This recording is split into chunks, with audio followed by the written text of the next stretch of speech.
Charlie, very good morning to you. Good morning. How are Thanks you? Very much. Very well. How are you? Yeah, I'm very well indeed. I mean, I guess we have to start with the Minister for Hypocrisy, as they call it on the front page of the Daily Mail. You know, they seem, I mean, if I'm not trying to be unkind to this Labour government, they seem a bit accident-prone when it comes to appointing ministers, doesn't it? To put it lightly. I mean, they haven't had somebody quitting for a few months, so I suppose, you know, they're a due one.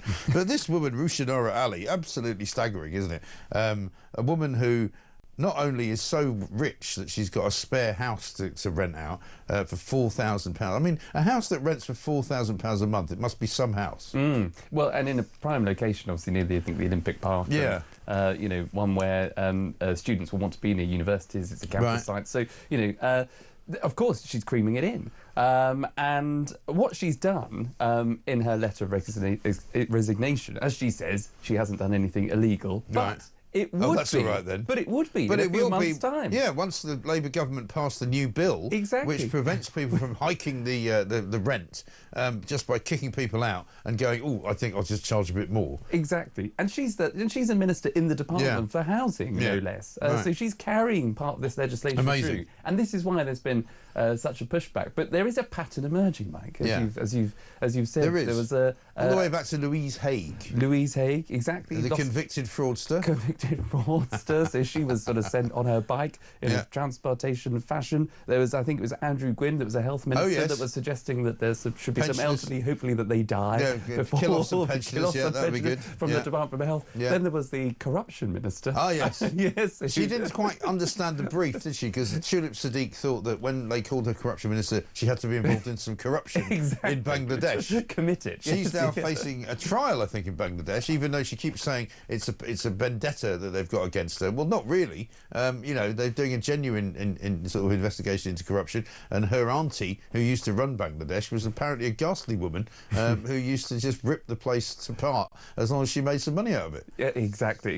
And now you've I don't think I have to worry about any legalities there, because she has in fact been charged with that. Thank you very much indeed. But you're absolutely right. And now we've got a homelessness, or did have a homelessness now. Hopelessness, jobless. Who's now jobless. Let's not forget, you've glossed over Jonathan Reynolds. You know, you had to apologise. Had to apologise in the House of Commons for pretending to be a solicitor for 10 years. Right? Apparently, we misunderstood what he said when he claimed that he was a solicitor. You know, he didn't mean to say that, but he kept saying it. And he kept saying it for years and years and years, and then he had to apologise. And then, of course, we've got Rachel Reeves, who faked her own CV, right, and has now somehow become the Chancellor of the Exchequer, possibly the worst one ever, with not much knowledge of economics, even though she claims to be an economist. And that's the trajectory I hope that the direction of travel might be seeing. You know, we're seeing people in jobs of their departments where they're going against what the department stands for. So, you know, health and killing off pensioners, homelessness, getting rid of making people homeless. We've now got a Chancellor, hopefully, that because she's tanking the economy, or doing pretty a good job of it. She could be, and I think will be, I'm afraid that, well, not afraid, only for her sake, the next to go. Yeah, I think so. She can't possibly survive, because, I mean, the Bank of England yesterday lowered their interest rates again. A lot of economists said actually that was the wrong thing to do, and a lot of people even within the Bank of England said it was the wrong thing to do, because inflation's going up, and if you do lower the interest rates as inflation is going up, it creates more problems for the economy. And you know, the business confidence is so low, nobody wants to spend any money, nobody wants to hire anybody, you know, joblessness has gone up. I think there's, 250,000 fewer jobs now in the market than there were. But the thing that I love about these resigning ministers is that, here's what she said, Rushanara Ali. She basically said, all relevant legal requirements have been followed, and I take my responsibilities and duties seriously. Really? What's the point of even saying that? Exactly, yes. And no apology in her resignation. She's ripping the arse out of these students, or whoever it was that was living there, kicked them out. Who knows if they have found another place to live, and ramped up the price of the rent. It's just ridiculous, isn't it? Well, it's blatant profiteering, and you know, as she said, she hasn't committed any crime. She hasn't acted outside of the law, but so you know, landlords are doing this. But the whole point of the Renters Reform Bill is to make sure that actually renters are protected. And there's always been a debate, and you've got to balance it finely. You don't want to put too much onus on landlords, because otherwise there won't be any landlords. They'll say, no, thanks very much. It's all too bureaucratic and it's too complicated. We just won't bother. And we won't bother because if we do have troublesome tenants, it's making it difficult to evict them. Yes. But when you do have good tenants that are, want to pay a fixed rate, they don't want to keep seeing their rents increase every year unnecessarily by scrupulous landlords. That's what the whole balance is about. But she has gone against every moral fibre and compass that's ingrained in the legislation to kick them out, hike up the price, expecting new people to come in. It's ridiculous. It is. The Mail says it very, very clearly that now ex-minister's actions would be illegal under long-awaited legislation to improve renters' rights in its final stages after passing through the House of Lords last month, right? And they found somebody called Laura Jackson, who's a 33-year-old self-employed restaurant owner, one of those who rented the house, roughly about a mile from the Olympic Park, in March 2024 at £3,300 a month. I mean, that's extortionate money as well. She claimed she received an email in November telling her the lease would not be renewed this year and that she and her housemates would need to move out, giving them 4 months' notice to March. That's it. That will be illegal under the new Labour government rules, right? Current occupants reportedly moved in 4 to 5 months ago on the increased terms. It is believed Ms. Ali owns at least one other property in the area.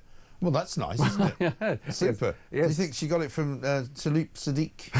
Yes, they must be. She's owned. I mean, she owns a few houses in London, which apparently she doesn't know she owns. Remember when she said, "Well, I was living in this property, but I wasn't sure that I owned it." Yes. I didn't know. I mean, I've never lived in a property that I wasn't sure about whether I owned it or not. I've lived in a few properties I've owned, and I've known that I've owned them. Yes. And it hasn't been any surprise to me that I've owned them. And there was another. Because I've bought them. Yes. And I've got a mortgage and everything, and every month I have to pay a mortgage. And the idea that these bloody ministers go, "Oh, I didn't know I owned it. Yes. I wasn't sure." Exactly. And do you remember there was another Labour backbench male MP that had terrible standards in mould and all kinds of things. Yes. But he said, "I wasn't aware of it because it was through a tenant management agency." Yeah, that was some guy in Birmingham, wasn't it? Yeah, exactly. Yeah. He brought in some management agency. But the idea that they hadn't passed on to the owner, this backbench MP, is ridiculous. Incredible. So, lots of Labour MPs saying one thing and they'll come out and say, well, we must protect these people, we must protect renters, we must protect the homeless, we must do X, Y, Z, and it all requires a lot of money. Yeah. But when it actually comes, we've got to scrap private schools because landlords are evil. Landlords are evil. Private schools are evil when they send their kids to private schools and when they make people homeless, and because they're landlords themselves, they say one thing and do a complete other. It is unbelievable, isn't it? Rachel Reeves talking about falling interest rates. Is this an old one or is this a new one? Let's have a look. I welcome the fact that interest rates have come down today. That's good news for homeowners, good news for businesses. And interest rates have now come down 5 times since Labour came to office, in part because of the stability that we've managed to return to the economy after the chopping and changing, the mini budget under the Conservatives and Liz Truss. And what that means, that 5th cut in interest rates, is that if you're taking out a mortgage for £215,000, you're going to be paying on a variable rate around £140 less a month than when we came to office just over a year ago. So this is good news for people wanting to get on the housing ladder, people remortgaging, and also businesses borrowing to grow. Do you think she's wearing that hat just in case anybody tries to kill her? Drop something on her head. Walters, I think she's going to walk around wearing a hard hat everywhere she goes. Walter Mitty type. James in Wendover says, "Put that banana skin on your desk in the bin, Mike." Good morning. Listen. I ate this banana just before I started. I'm sorry if you saw it, and this is actually symbolic of the Labour government. So I'm going to keep it on the desk because they keep slipping on it. Is it bloody banana skin? There you go. And this from Mark in Selby. Morning, Mike. Rushanara Ali is the one and only member of the Labour cabinet who has done what it says on the tin. She was the homelessness minister who made people homeless. Rachel, Yvette, Jess and Keir should take note. Let's have a look, actually, because this is the big story of the day, of course, from late yesterday, was that they announced just before the end of my show yesterday, we have now, for the first time, detained some migrants who have come to this country illegally on small boats. Let's have a look at the video that Keir Starmer put out.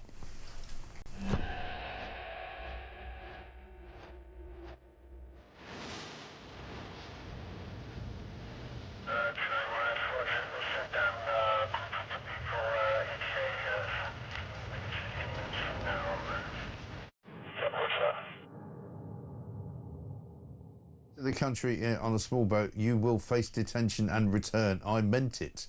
I meant it. He's so hard, isn't he? He's a really macho man. If you enter the country, surely he should have said if you enter the country illegally, not if you enter the country on a small boat. Because what if you enter the country illegally in a lorry? Yes. Does that mean you're not going to be stopped? Yeah. And so basically what they've done here is they've shown people walking off a boat with border force into a building where they are kind of, basically, annotated, investigated, looked at, spoken to, which is exactly what they used to do. It's no different from what they used to do. And here they are sort of, there's no, what I want to see is, a prison door slamming and all of these people behind it, behind bars. But that's not what they're showing.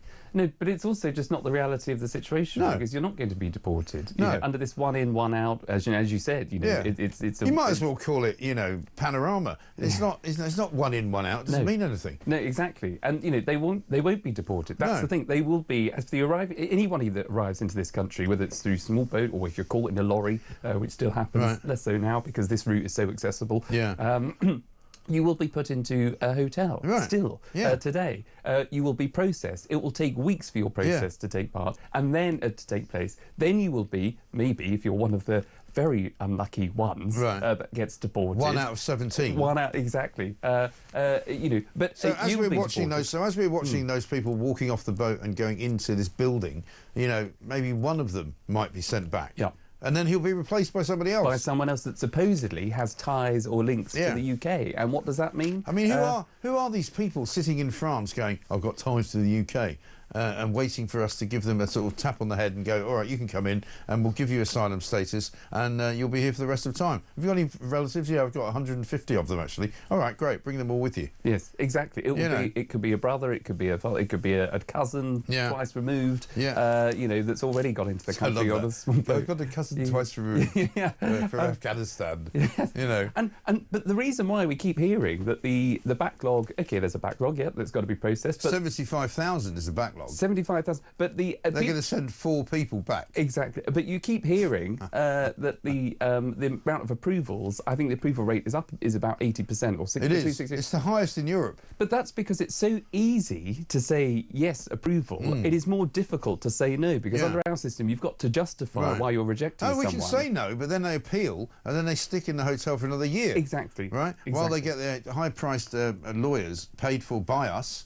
to argue their case, and quite often they then get to stay. It's unbelievable. The Sun have got a great one this morning on page 1, Asylum Seasiders. Basically 3 hotels in Bournemouth, which is a lovely part of the world, are being occupied currently by asylum seekers, and then the spread on pages 4 and 5, great headline, wish you weren't here.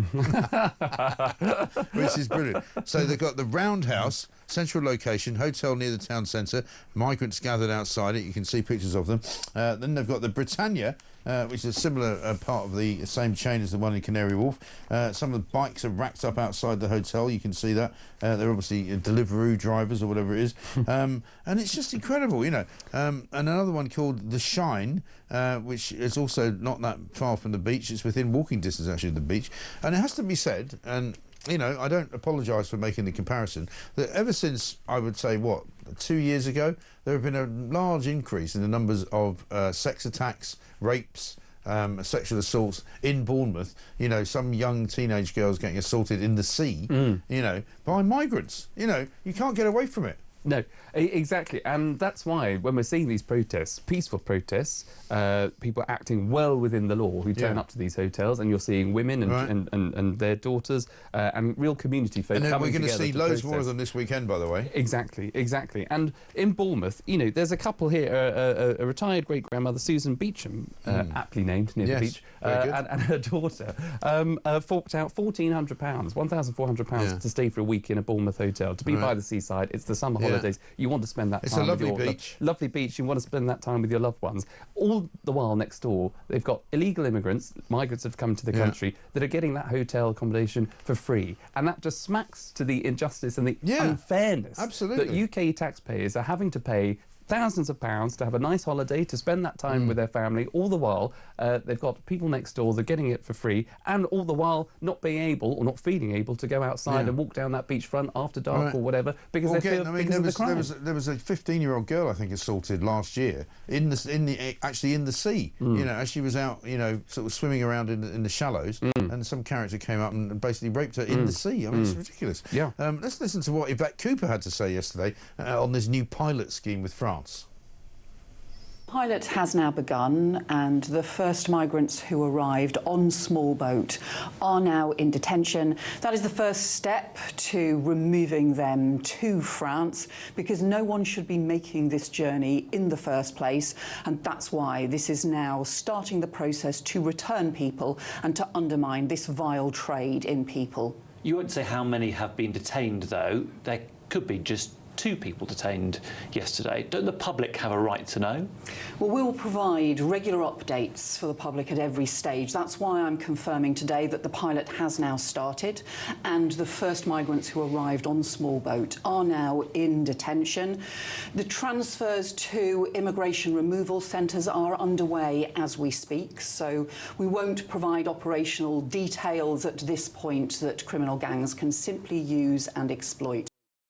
How would a criminal gang use and exploit information about how many people have been detained? Surely, if you want to put the criminal gangs off, you would say, we've basically detained all of them. Yes. Everyone who's come in is now locked up, and we'll be putting them on a plane and sending them back tomorrow. Yep. That would presumably be a good message to the vile criminal gangs that she keeps referring to. By not telling us how many she's actually detained, surely they're going to go, well, this is a load of old cobblers. We'll just keep sending some more people. Yeah. Well, exactly. The only way that it plays into the hands of the criminal gangs if the number is 2. Yeah, right. 1 or 2 people. Why so won't if the number is so low. We will provide updates. Well, provide an update then. Yes, yeah. What are you how doing many here? people are there? You stupid woman. What's wrong with you? Yes. You know, it's unbelievable, isn't it? Here's what she said earlier in the week about the numbers. Check this out. We're not setting out what the numbers will be at this point for 2 reasons. First of all, because those numbers will vary and will increase, and we haven't fixed an overall number for the scheme. We obviously want it to increase as much as possible. But also, secondly, because we're not going to provide operational information about which numbers, which days that the criminal gangs will then simply use in order to continue to ply their vile trade in human beings. Yes, it is a vile trade in human beings, obviously. One of the things, of course, that the vile trade in human beings merchants are going to love is that every time they send somebody back, they'll just send them back over. Yes. They'll be charged double. Yes. So, well, how much did you pay last time? £2,500. Right, this time it's £3,500. You want to have another go? Yeah, okay then. Yes. So they basically doubled their money. Yep. And all the while, let's be totally upfront about it. This is only 50% of the deal here. Yeah. Because the other deal, or the other side of the bar, is with France. And the idea that all of a sudden we send one back to, or 2, or however many, up to 50, it was reported maybe a and week. then we get another 50. We get another 50. Right. France are not going to all of a sudden now change their tune and say, oh, well, we'll welcome these 50 people back from and here, take another 50 people back your end. That's the reason why there's a limit. That's why the Home Secretary is terrified of revealing any kind of numbers, because they are going to be low. Because if they say, for example, there's 10 people we're going to send back to France, and then the French go, actually, we don't want 8 of them. Yep. So we're actually now sending 2. Yep. That's why they can't say, right? Exactly. But just be honest with the people. And people are sick to death of the bloody lying Labour government who just tell lies every single minute that they open their mouths. This is Keir Starmer's video from earlier this week on the so-called pilot scheme. For the very first time, scale. It's all rubbish. None of that's happening, right? And who are these people they're going to find that have never tried to enter Britain before? They're just wandering about the streets of Boulogne, sort of boulevardiers going, comment allez-vous? Would you like to have some mussels with me? Would you like to come to England? I've never thought about it before. Yeah, why don't you come over here? Because we've got this guy who's some bloke from Afghanistan. We're going to give you the right to take his place in England. It's complete nonsense. Yes. And because I'm going to say it again, I said it earlier in the week, and I apologise for anybody listening at 6:26. I know that the children at home, it's bollocks. Simply speaking, that's what it is. Well, I think that would be the sentiment that most people up and down the country feel. You're absolutely right, because there's no way of knowing who these people are. So you come over in a small boat illegally. If you are one of those who end up getting sent back to France, you've turned up to this country without any identification. Right. You've not been able to tell the UK who you are. That's why you've been able to stay for so long, because they're trying to get to the bottom of your case. If you can't turn up with any ID or tell us what country you're from, what conflicts you're fleeing, what case you've got to be in the UK, then you should be deported within 24 hours. There's no point being here. Yeah, but it should be like a rubber ball, right? You land, you bounce, and you get sent back. That's it, the end. Exactly. Right? But so it does allow you to, I'm afraid, sorry, Prime Minister, newsflash, you know, you will be able to legitimately turn up again at France, make that crossing again, because the UK government and the UK Border Security and Services will have no idea whether you've tried to make that crossing before. Here's the great sort of piece of information about all of it, is that the French are under no obligation to tell us who the people are that are coming in the first place. No. They're under no obligation to tell us in the second place if the ones who come to replace the ones we send back. They're under no obligation to tell us whether they've got a criminal record or whether in fact they are dangerous terrorists. We have no ability to actually judge who these people are anyway. No, which is pathetic. And isn't it a coincidence that ever since President Macron's state visit, where there was that sort of one attempt to sort of, which they did, they slashed the dinghy that was sort of about to take off. One dinghy just before the state visit. Not seen anything since, have we? Nothing like that. Yesterday, on day one of the sort of the new regime, if you like, the gendarmerie were just standing on the beach watching everything and just waving people away, going, au revoir, à bientôt, I'll see you when you get back. And how many UK politicians does it take that go out to that now doing all these videos? Chris Philp, I think the Shadow Home Secretary, was the last one to, you know, be on a vessel watching the French authorities escort Nigel Farage. Exactly. Nigel's done it, Chris Philp's done it. I'm sure Robert Jenrick will be out there. He will be. Jenrick's really upset that he didn't think of doing it before Chris Philp did. Anyway, listen, we're running terribly late. We haven't even taken a break yet, and it's almost 6:30. We're here, of course, until 10 o'clock. It is Friday, and so not only are we looking ahead to Plank of the Week, but we will be. Oh, there's the migrant tracker, 48,833. I guarantee you that will be 50,000 by about Tuesday, right? No question at all.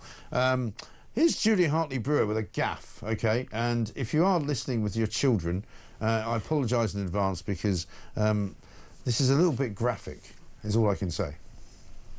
Would you ever want your own daughter, would you encourage your own daughter to do what you do? And you're going to think I'm sort of telling lies, but if they genuinely wanted to do this... Genuinely wanted completely strange men in balaclavas to strangle them? Yeah, I would honestly support them. I'd have to explain all the risks, all the dangers, but the world's a dangerous place regardless now. You could be walking down the street and you might as well have security. Well, I don't think as a general, I've managed to go my whole way through life without anyone strangling me or being gangbanged. I mean, it depends what type of sex you like. I'm sorry. That's a relief anyway. It's 6:29, this is Talk.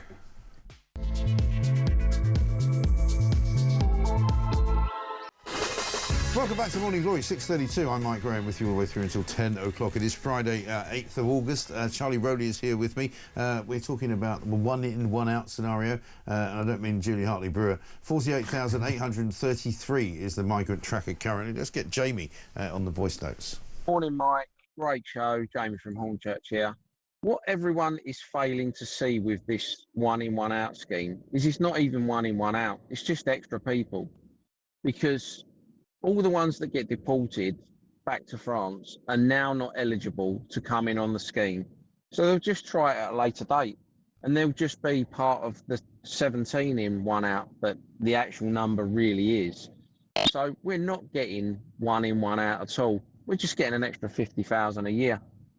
I just don't see how this government seems to think that that's in any way, shape or form an acceptable deal for the British public. It's really not, and you're absolutely right, Jamie. And Charlie, this is sort of indicative of how this government operates, isn't it? They come up with a plan, they come up with a sort of title for it, which doesn't really bear any resemblance to reality, because it isn't. It's not one in, one out. Under no possible kind of realistic manner is it one in, one out. It's at least 17 in before you get one out, and then the one out is replaced by one coming in. So actually it's 17 in, one out, and then another one in. So it's actually 18 in and no outs, really. I mean, so the idea they keep calling it one in, one out is a sort of nonsense, but it's typical of Keir Starmer, who seems to think that if he says something, everybody will just believe it. Yeah, and you and that voicemail from Jamie was right there, and it's in the Mail page 6. Starmer accused of gaslighting over and it is gaslighting. It is gaslighting the British public when you say that you're doing something and you are doing nothing of the kind. Right. And even if there is well, one that goes out and one that comes in to replace it. That person that comes in to replace it will be here because they claim that they've got a tie to the UK, that they've got a family member. That person will still need housing support, benefits, they'll have access to the NHS and all other kind of public services. That's not bringing the bill down, that's not bringing the situation under control. And that it's also still not, it doesn't address the deportation required of anybody who is actually here currently, who shouldn't be here. Because what we've got is a backlog, as we said, I think of about, I don't know, 67 or 70,000 people. Many of whom are appealing, having been told that they can't get asylum, but they're still here. They're still in a hotel, they're still getting paid for, and their family is still getting paid for, and the whole thing is a complete and utter nonsense. And they've got to, I mean, you know, the idea that they think this is now the beginning of the end, and this is now the real deal, and we're going to start kicking people out of the country. No, they're going to start kicking people out of the country who haven't got here yet. I mean, that seems to be the theory, but they're not kicking people out of the country who are not supposed to be here. Yeah, exactly. And, you know, I mean, Donald Trump was here, I mean, a few weeks ago now, but I think, you know, his words still ring true. You know, whoever, you know, gets on top of immigration, illegal immigration, you know, will be the one that goes on to hopefully win the next general election. Slightly amusing story off to the side about Rupert Lowe yesterday, who apparently complained, I don't know if he complained on social media, that he'd spotted a boat off Great Yarmouth, which of course is his constituency, and he said, they're even coming to Great Yarmouth, you know, and he had alerted the authorities to it. So the Coast Guard got all excited and thought, oh my goodness me, there's people, small boats coming all the way to Great Yarmouth, right? It turned out it was a rowing team who are actually circumnavigating Britain before going on a transatlantic rowing trip to raise money for charity. So the fact that they were actually rowing sideways past the coast like that, when they weren't actually coming into the coast, should have been the clue. But people were turning up on the beach waiting for them to turn up, and, you know, and it was like this whole social, it tells you how ridiculous social media is, really. Yes, it is, but it's, you know, also worth, I mean, you know, okay, mistake, and hopefully Rupert can hold his hands up to that, but I would rather people call out things like that and the authorities respond, rather than people sit back and say, oh, I don't feel able to say anything. Because one of the things that people said afterwards, well, it's no wonder he's reported this to the border force or to the Coast Guard, because it's happening all over the place. And he's right, because it's happening in Devon. Some of the boats are not stopping in Dover because that's the quickest route, and they're actually going round to places like Bournemouth and landing in sort of, you know, deserted coves where the people jump out and just run into the town. So forget about the, you know, the migrant tracker of whatever it is, 48,000 odd. There's plenty of people coming in that we don't even know about, that we don't even register. And people are taking it into their own hands. I mean, like Rupert, as they reporting that rowing boat. You know, the people of Bournemouth that we were talking about, I think there is now a voluntary safe patrol group being set up by local people that obviously feel that their town, their city, is no longer, Bournemouth is no longer safe. So they'll be patrolling the streets themselves. Absolutely. God knows what kind of, you know, there's been plenty of incidents of crime, particularly sex crime against young women. Is Lee a new voice note, or have we done that one? Yeah, Lee's a new one. Let's go. Morning, Mike. Lee from Chelmsford. We're ticking up to nearly 50,000 illegals in one calendar year. Now, I didn't study economics at the School of Economics, but that's 2.25 billion alone just for this lot. Where is this all going to end? It's a very good question, Lee. Thank you very much indeed for it. We're coming back in a moment. We're going to take another break. Front page of The Times, single-sex spaces off limits to trans women. There's been a couple of stories this week about this, so we'll catch up with that. But basically, schools, hospitals, leisure centres and cinemas will be told to ban transgender women from using single-sex areas, including lavatories and changing rooms, under Equality's guidance to be submitted to ministers this month, because there are some organisations that are still dragging their heels on this, which is upsetting quite a few people. It's me and Charlie Rowley. We're back after this.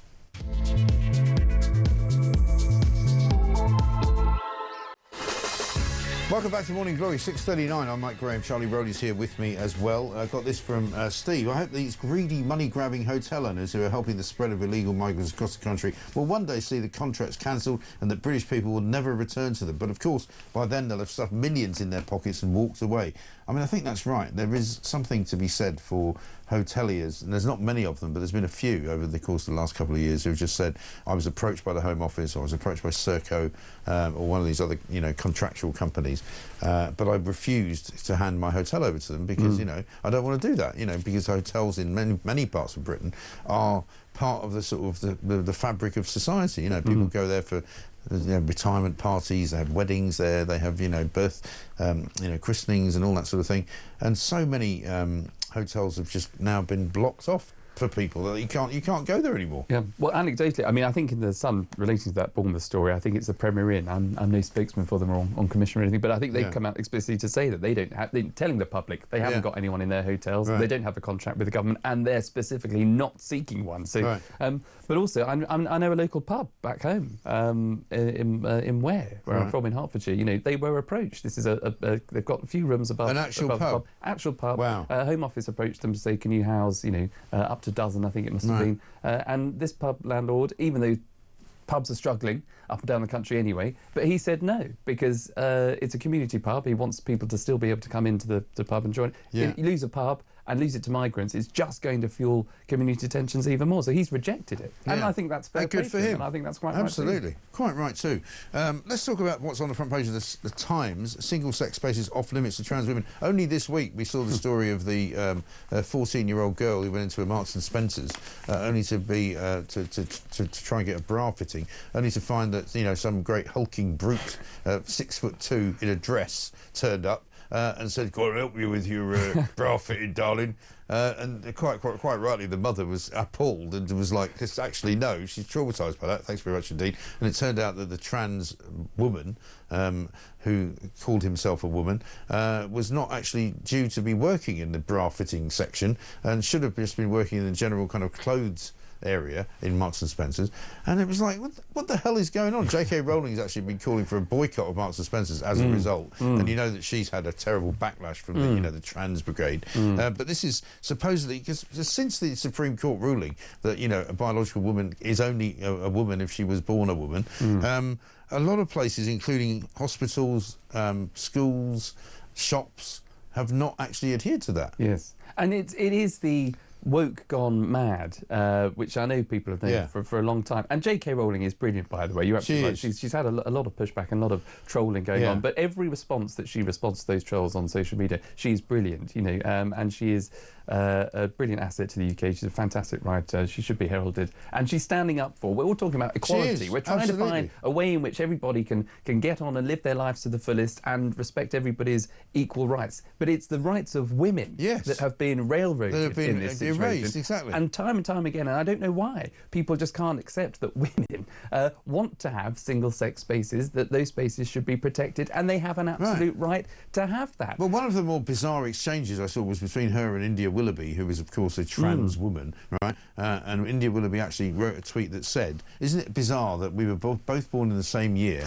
I turned out as a woman and you turned out as a bigot." And you kind of go, one, you're not a woman, actually, and two, she's not a bigot. So, you know, congratulations for getting 0 out of 2. But, I mean, this is the thing. You know, you've got these blokes in dresses who are going on about how I'm more of a woman than you are, to a woman. Yeah, and it's ridiculous. And this is where I think people, you know, whoever you are, you know, however you identify and whoever you believe you to be. Yeah, but isn't it weird, though, that you find, I mean, and this is what I found about the Marks and Spencer story, you know, in what world does a man who wants to identify as a woman end up trying to fit a bra on a 14-year-old girl? I'm sorry, that sounds to me like you're a weirdo. Yes. A pervert. Yes, there are... What are you doing? Get the hell out of the dressing room and go and fit somebody's shoes. Yes. Right? If that's what you want to do. Yeah, and it all, look, you know, from the back of Reform, I think, and this week announcing they had a prison czar, Vanessa Frake, I think her name was, talking... Yeah, she got herself in a right old mess, didn't she? She did. I think there is, and I don't want to open any kind of can of worms here, but I mean, I can only imagine in one situation, and one only, where if you are born a male, but you undergo, clearly, whatever you need to undergo to actually become it. So if you have your manhood removed, surgery, if you have implantations, so you physically look and you've lived like a woman for 30 years or something like that. Exactly. I do think in that situation you would, if you commit a crime that is not of a sexual nature, you know, you're a shoplifter, prolific shoplifter for whatever's, you know, has gone wrong in your life. If you end up going to have to face time behind bars, I think you're probably more at risk going to a men's prison. Yes. And you could be isolated Although somehow. I agree with you, funnily enough. That is the only situation. But I had the same argument with a women's rights activist who said, actually, yeah, that's rubbish, though, because at the end of the day, there are places in male prisons where vulnerable prisoners can go. For example, if you're convicted of a sex crime or you're a convicted paedophile, you know, you're protected from the general prison population. So there's actually no reason why a trans woman couldn't go to that section of a male prison. And actually, having been told that argument, I kind of go along with it now, and I think that's right. But Reform have been at great pains to point out that this is not their policy. Yes, yeah, and actually, you know, it was all a bit of a mistake by Vanessa Frake. But we'll see how that all plays out. Yeah. Let's talk about Prince Andrew just before we take another break. Page 7 of the Daily Mail. He was at least twice the target of an assassination bid, and as I said earlier, none of it was from his own family, surprisingly. This was apparently after the Falklands War ended. This is the new book by Andrew Lownie, which is a real blockbuster book, by the way. The Mail have been serialising it. We found out that he was really, really rude to staff at Buckingham Palace and various other royal residences wherever he went. He called some bloke an effing imbecile for referring to the Queen Mother as the Queen Mother. Apparently you're supposed to refer to her as Queen Elizabeth, the Queen Mother, and threw the guy out of the place. He's also turned out to have used his sort of trade envoy status to make a load of money. He's got a terribly childish sense of humour. He sleeps with, you know, not just women, but apparently fuzzy animals. Toys, you know. I don't mean those weird people, Furby people. It's furries. The Daily Mail's exclusively serialised this book, and it turns out that he's told somebody, he's done a podcast, the author of the book, saying the Argentine forces plotted to kill the prince shortly after their surrender to British forces in the Falkland Islands, and after the war he went to Mustique with Cousteau, where he was almost killed. Yes, but you know, I mean, they missed apparently. Yes, and other plots by the IRA, which isn't out of this world to believe, of course. And it's he is. I don't feel sorry for the guy. He's been in the public eye. He's clearly made a name for himself. He's had a pretty decent old life. He's had a decent life, but he can't get a break. He can't get a break anywhere, it seems, at the minute. And he's not even a working royal. He's had to give all that up, and yet he still pulls focus. Whether it's these stories, these revelations in the book that you were talking about, whether it's what's happening in the States with Jeffrey Epstein and sort of the Ghislaine Maxwell, the connection that he had there. She's obviously potentially been offered some sort of immunity or get out of jail card by revealing what she knows about Prince Andrew. It's all a bit of a mess, but great revelations, as you say, and also some of a sexual nature as well. Didn't he lose his virginity when he was 11? Apparently, it's another one. Apart from anything else, apart from it being incredibly, it's just horrible. He's underage. I mean, it's a crime, isn't it? Well, yes. I mean, whoever enabled him to do that surely should be locked up, shouldn't they? Yes. Well, another question for Bonnie Blue, maybe. Well, very possibly so. Yes. We're not going back there. Morning Mike says, Fran in Kent, if they have been detained, ready to be returned, why have they been provided with new clothes? In the video, they're all wearing matching tracksuits and have a blue bag of belongings. Are they getting baggage allowance now as well? What a load of planks. It's a very good point. And here one from Michael, who says, where are they being detained? In a hotel? I want to kick the TV in laughter or tears. Have a great Friday. I mean, it is incredible, isn't it? Because what we can see from that video that we showed, and we'll show it again, I'm sure, through the course of the show, is that that's exactly what used to happen to them. So, they would arrive in Dover, you'd see them being walked off the Border Force boat, usually, up a sort of gangplank into a building, and that's all we're seeing now. It's not like anything's different. And the fact that they're showing them being sort of, tagged and having something, a wristband, but probably for access all areas, drinks are over here, over here for the gym. And then they put in a van.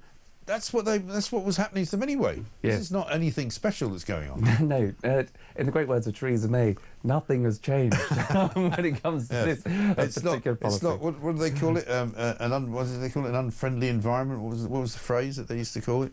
Do you remember? It was a hostile environment. Oh, hostile. Yes, hostile environment. Yeah, that's what I mean. They haven't used that phrase, but they'd like to. Yes. But it doesn't look particularly hostile to me. No, and it's got to be about optimism. I mean, a hostile environment for me would be them walking off the boat and getting punched in the face by somebody from Border Force, thrown down on the floor, handcuffed with their hands behind them, you know, tied with their feet manacled like they do in America, put an orange jumpsuit on and march them into a detention centre which has actually got bars on the doors. That's what I'd like to see. Well, that would be, and if those, you know, if those images... That's proper detention. Yes, yes. And if there's not the school stuff that Yvette Cooper seemed to sort of get referring to, they're in detention. They're in detention. Everybody gets asked, what's your star sign? You know, and what would you like? Are you vegan? Or would you like, you know, would you like the chicken or the beef? You know, yes. For God's sake. Anyway, listen, 10 minutes to 7. More coming up after this, including how inflation is costing you more and more money.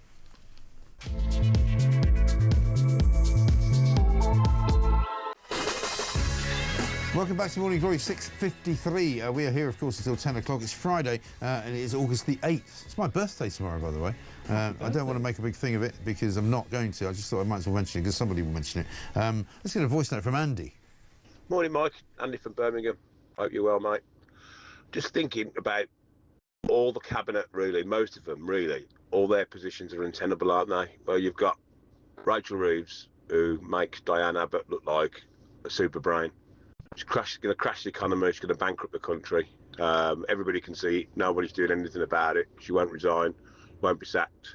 And you've got the fakes list there, and you've got all the ministers the Minister for Homelessness that makes people homeless, and you've got the Minister for Corruption who allegedly got to face trial for corruption. You got Rainer who said she'd build 1.5 million homes, and yet concrete is the lowest output for 10 years, 15 years. I could go on and on and on. West Streeting, really, you know, thought he'd got a gold medal by sorting the doctors out last year, only to be obviously skewered by them. And then that's without even mentioning Starmer. I don't know what's going on, mate, but this scares me. Anyway, have a great day. Andy, very well played. They are hopeless. They're so hopeless. You can't literally move. I mean, I was saying to Christian yesterday, the producer, about, you know, let's just run through the card of all of the things that they've got wrong. Just in terms of ministers that have had to resign, you know, ministers have had to admit that they got something wrong, embarrassing explanations on television or in the House of Commons. It's just. I don't think I've ever known a government like it. No. But apart from that, it's all going incredibly well. I mean, you know, and here, you know, moving on to Rachel Reeves, homeowners have been boosted, according to the Sun, page 2 today, by a 5th interest rate cut in a year. But Chancellor Rachel Reeves' tax rate is pushing up the cost of the weekly shop, because they say 4% is now the Bank of England's base rate, down 0.25% from yesterday. But 4% is also the expected rate of inflation by the autumn. And I think I'm right in saying that inflation not running at something like 3.6% now? Yeah. And it's likely to go up to 4 in the autumn, and likely to go up even higher than that. And people always say to me, whenever we talk about, you know, the basket of various things that are counted for inflation, inflation is much higher than 4%, because if you go into a shop now to buy something that you bought even last month, it's probably likely to cost you about 50% more than it did. You know, and I'm talking about like items that you don't really notice. Like people have said to me, like, you go and buy a packet of spaghetti, used to be 40 pence, it's now 70 pence, you know, which is practically double. Yeah. And because it's only 70 pence, you kind of don't think about it. No, but it impacts, and you're absolutely right. This is a sort of, you know, giving with one hand, sort of taking with another, he says, because the interest rate cut is one thing. And by the way, you know, the government were very quick to jump on the bandwagon and saying how successful this is. Fifth cut in a row. Nothing to do with them, is it? Nothing to do with the government. No. Bank of England is totally independent. It was a very, very knife-edge vote. 5 members to 4 voted for the cut, so it went through. But as you say, inflation will go up, or will risk of going up. That is the sole purpose of the Bank of England, really, to get inflation down. It should be hovering around 2%. That's its target. That's been its target ever since Gordon Brown made it independent. So the idea that inflation goes up, that's a cost of living impact for ordinary, hard-working people up and down the country. Working people. Working people. Did you hear there was a new phrase that came out yesterday, everyday families? That was one from Keir Starmer yesterday. We talked about everyday families. Nobody knows what that means. No, and you know, let's look forward to hearing the definition. Yeah, well, we're still waiting for the definition of working people. We don't know what that is. Yes. This from somebody, Carl, from up north. He says, in those clips you're showing on migrants being detained, how come they're all dressed in the same stuff? Why are we spending money on clothes for these people? We are paying again for absolutely nothing. And Steve says, on the economy, if shareholders could see a company they had a financial interest in being run into massive debt whilst the directors and management constantly lied and covered up their incompetence, there'd be a vote of no confidence and the guilty parties would be removed in next to no time. Why do we have to put up with Reeves and Starmer and his fellow lying incompetence for another 4 years?